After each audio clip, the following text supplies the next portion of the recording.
en el Congreso y, por lo tanto, le doy la palabra ahora mismo al diputado de Los Santos por un total de 5 minutos.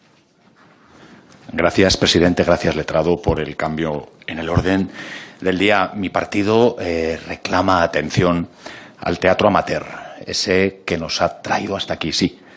El teatro como pieza fundamental para entender una sociedad libre como la nuestra. 2.500 compañías aproximadamente en nuestro país, a lo largo de toda la geografía, dedican esfuerzo, tiempo e ilusiones a hacer del teatro una realidad más que evidente, pero el teatro, a su vez, hace que esas personas sean más libres, mejores, y que gracias a lo que el teatro les complementa puedan contribuir a una sociedad más justa. Lorca decía que el teatro es una tribuna para que hombres y mujeres libres puedan opinar de forma concreta sobre morales del pasado. Decía en el público que el teatro o movía conciencias o no era teatro. En Francia, aproximadamente son 14.000 las compañías teatrales amateur que han convertido a ese país en un referente en lo que a cultura se refiere, y no porque tenga mejor cultura que la española, sino porque llevan décadas invirtiendo en la base de la misma, en el teatro amateur. En Italia, prácticamente 15.000. En Reino Unido, en todas las universidades, hay importantes grupos de teatro amateur. Oxford tiene en su haber a algunos de los actores más importantes del mundo que, mientras estudiaban sus carreras, hacían del teatro una parte de su formación. En España, en 1932, Federico García Lorca ponía en marcha La Barraca, un grupo de teatro amateur universitario del que no nos cansamos de hablar cuando reivindicamos a uno de los mejores dramaturgos en lengua española de todos los tiempos. Sí que lo que hacía era precisamente reivindicar la cultura española, llevando textos del siglo de oro nada más y nada menos que a las fachadas de catedrales góticas de toda nuestra geografía. Estaba orgulloso de lo que España significa, de su cultura, también de la tauromaquia.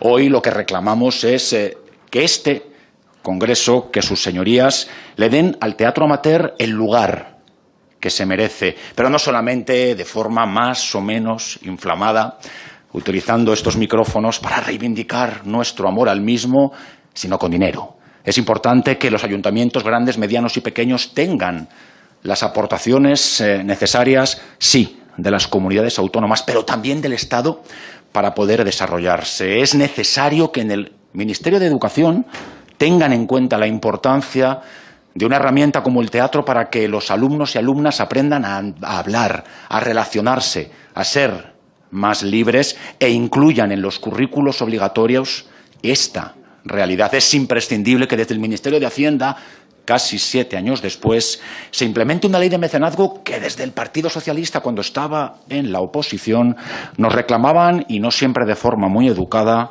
al Gobierno del Partido Popular. Mientras que la ministra Montero no haga una ley de mecenazgo que ponga en el foco la cultura, no vamos a conseguir, por ejemplo, lo que en Estados Unidos es una realidad, y es que en los espectáculos teatrales en las escuelas, los padres y madres que deciden invertir en que esa escenografía sea extraordinaria o en que los vestuarios de los proyectos teatrales estén a la altura del trabajo de sus hijos, puedan tener respuestas fiscales. Pero yo le rogaría al desaparecido ministro de Cultura que hable de derechos culturales de verdad, porque el teatro, el derecho al teatro, es un derecho cultural completo que espero que después de tantos meses reflexionando sobre lo mismo ocupe bastantes páginas en ese proyecto que estamos esperando y que, visto lo visto, no le va a dar tiempo a presentar. Tuve la suerte de formar parte de una compañía de teatro amateur desde los 10 años hasta los 19 y allí las pocas cosas buenas que tengo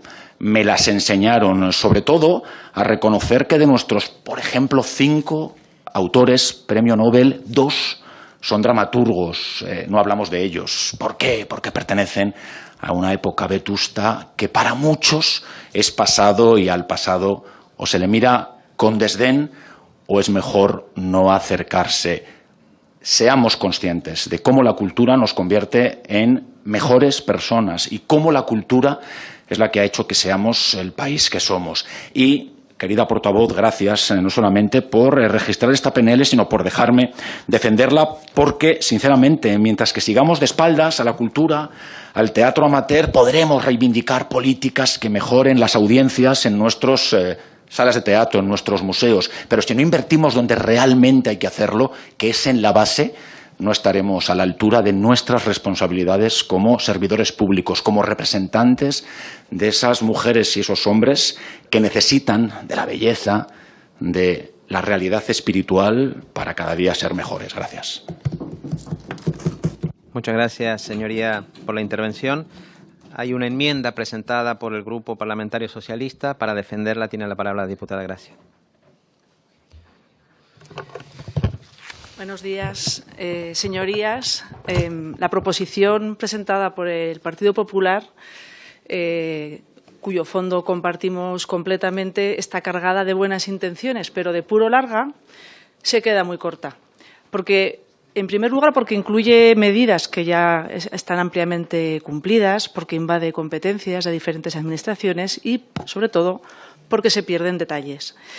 El principal detalle es que no atiende a lo principal. Y lo principal, para mí, que también llevo toda mi vida involucrada en teatro amateur y en cultura amateur, es que subirse a un escenario no es solo un hecho. Subirse a un escenario es un derecho. Es un derecho que se merecería estar recogido en la Constitución. El escenario es un instrumento de liberación y de desarrollo personal, es una vía de expresión, de autoafirmación, de autoconocimiento. Es la mejor de las terapias, pero también es una escuela de ciudadanía y de convivencia, una herramienta poderosísima para mejorar la cohesión de las sociedades locales, para la construcción de la identidad. Subirse a un escenario, y esto lo digo por experiencia directa, supone valorar al otro, generar afecto, visibilizar al invisible. Y, por supuesto, está el poder del hecho artístico y cultural en sí mismo, el carácter profundamente transformador de representar obras de grandes autores teatrales.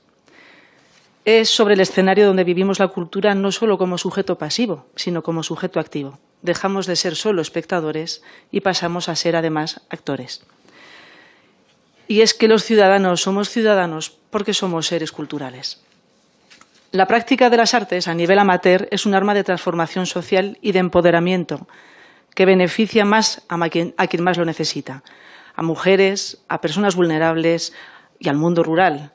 Por eso el teatro amateur es tan poderoso como herramienta para la lucha contra la despoblación, no porque deba ser la oferta cultural para los pobres o para los despoblados.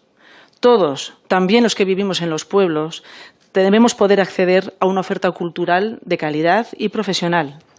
La función del teatro amateur es otra. Ambas ofertas son complementarias y son necesarias. Y además el teatro amateur en realidad no necesita de gran cosa de las instituciones, que esto no lo digo yo. Esto es lo que dice el estudio de la situación del teatro amateur en España realizado por la Confederación de Teatro Amateur, Escena Amateur.